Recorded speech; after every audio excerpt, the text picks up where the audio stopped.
అరే ఏమైందిరా? ఏం లేదే, శ్రీమంతంకి వచ్చిన. అరే విన్నారా, సాయిగా శ్రీమంతం చేసుకుంటున్నాంట.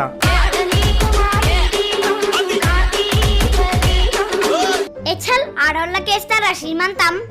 ఎవరిదైతే ఏముందిరా, మనకైతే చెప్పలే కదా, ఏం చేద్దాం? పక్కడు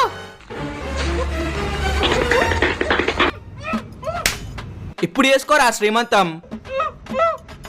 నేనే చేసుకుంటారా, మా భార్య చేస్తున్నా. అరే నీకు అసలు పెళ్ళే కాలే కదా, భార్య నుంచి వచ్చింది.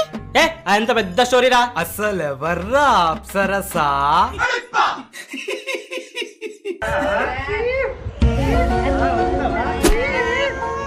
అరే అరే ఈ మేల్ నువ్వు చూసినట్టుందిరా. Flash back. అరే జూమ్ చేయి.